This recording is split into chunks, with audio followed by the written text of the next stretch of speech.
I spend a lot of time talking Assassin's Creed, mostly about which games I like more than others. I see so many comments ranging from, should I play the older games if I like the new ones? To, the new Assassin's Creed is trash, how could anyone like these games? No matter what you think, we can all agree on one thing: Assassin's Creed has changed.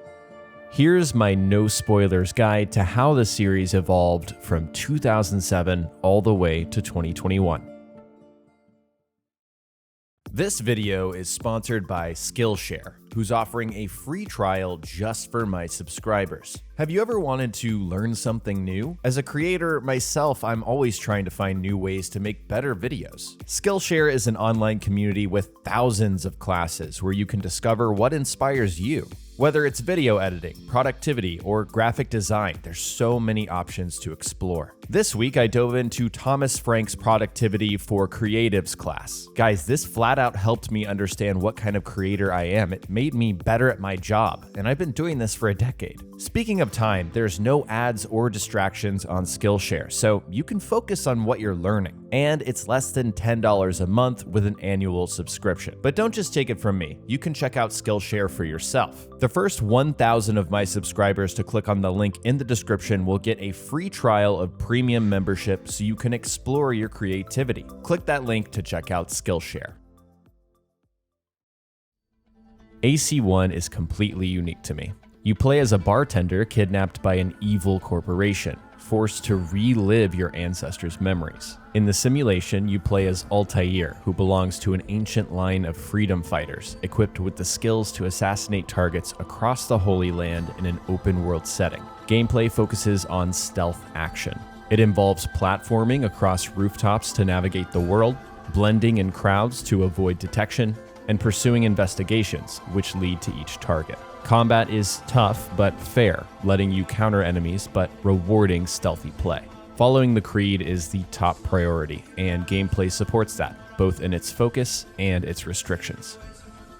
AC2 feels different enough to be a refresh. You play as Desmond, still evading Abstergo, but now we experience Ezio's memories in the Italian Renaissance. Instead of just hunting targets and following the creed, Ezio's origin story is the main focus, and his revenge plot is at the heart of this game. Italy feels like a playground filled with fun things to do. Ezio is masterful at climbing and killing. Dual hidden blades make gameplay a lot more arcadey, and moves like the high jump evolve parkour further. The story expands the plot much further to include an ancient civilization responsible for these ancient relics. Brotherhood is a true sequel. It takes most things AC2 does and either expands on the ideas or copy-pastes them. This time you're in Rome, and Ezio is a master assassin, able to recruit new members to fight the Templars. Gameplay supports that fantasy, letting you sick assassins on enemies. Ezio is a murder machine, and the old-school counter-kill combat is on fullest display here. You're also rebuilding Rome and recruiting allies along the way. The modern-day story progresses with Desmond hunting more relics. A new end-of-the-world plotline emerges in the overall narrative. Revelations ties up this trilogy. It builds on 2 and Brotherhood, but feels more focused in scope. Ezio is older and reflective. It plays like a meditation on his journey, which manages to link all 4 games together beautifully. Ezio is still recruiting, killing, and climbing in mostly the same ways, but now he's in Constantinople, fighting to contain the Templar influence. The introduction of bombs and tower defense mixes up gameplay. In present day, Desmond is trapped in the Animus, but he learns a lot more about himself and the impending doomsday. AC3 is simultaneously a refresh and an ending. As Connor, we experience the American Revolution through the eyes of a Native American, fighting back the British-backed Templars. The game has a lengthy prologue, but rewards your patience. The engine is noticeably overhauled, offering new ways to climb, a brutal new combat system, and a homestead that supports the frontier fantasy. Meanwhile, Desmond's story ends and effectively finishes up the plot point that has been building for 4 games. Black Flag is yet another refresh. You play as Edward, a pirate in search of fortune in the 1700s. His journey in becoming an assassin is very unique, and it takes us through great heights but also great depths. The engine feels similar to 3, but it throws many new ideas into the mix that truly depart from the formula. Gameplay still sticks to its roots, but introduces sailing and ship battles. The massive open world supports less free running, but rewards exploration. Lots of side activities support the era fantasy. Present Day creates a new storyline about an ancient being who is trying to be resurrected. Rogue is an in-between game. It fills in story gaps from 3 and Black Flag, incorporating existing characters while also setting up for the next game. In this way, many mechanics and story elements just feel borrowed. For the first time, you play as a Templar named Shay. It plays around with mechanics like the air rifle and letting ships travel along rivers instead of just oceans. The modern day expands on the overarching Templars-Assassins conflict. For some, it feels like a skippable game, but many hardcore fans say this is a must-play.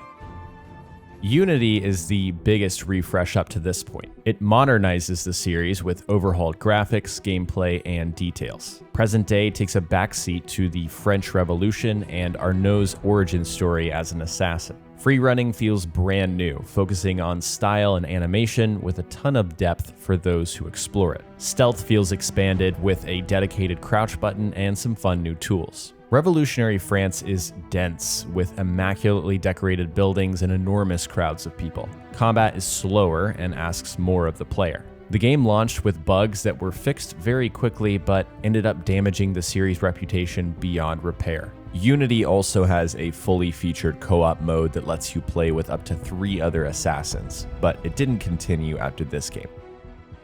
Syndicate builds off of Unity in unique ways. We play as twin assassins, Evie and Jacob, as they fight Templars in Victorian-era London, the most modern setting to date. The present day builds on plots created by Unity, but just isn't a focus. Gameplay offers hand-to-hand combat with Jacob and more stealthy options with Evie. Enemies take longer to defeat, and the world is much larger, but it still maintains incredible detail. The rope launcher and carriages offer quicker methods of navigation, but at the cost of undercutting core elements like parkour.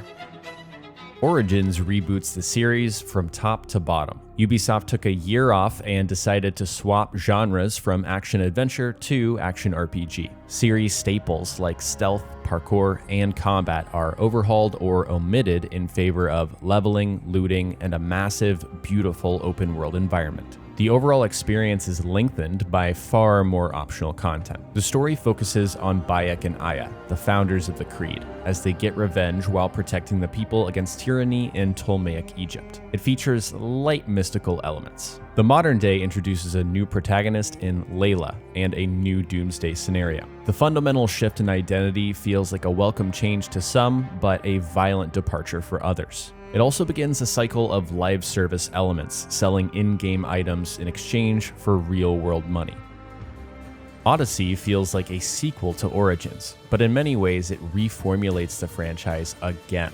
You choose to play as a Greek mercenary, Alexios or Cassandra, guiding conversations with dialogue options. There's more loot, more stats, more locations to explore, just more game to consume. The world of ancient Greece is absolutely massive and it's gorgeous. Odyssey trades more iconic series elements such as the hood and the hidden blade for a magical spear to support the Greek warrior fantasy. It brings back ship gameplay with combat and sailing across the Mediterranean. The game's story focuses on the personal journey of Cassandra or Alexios, but also on stopping a power-hungry cult. It leans heavily into the mythological side of the game. Present Day continues with Layla learning more about the apocalypse. It introduces heavier microtransactions and more frequent game updates to lengthen the overall experience.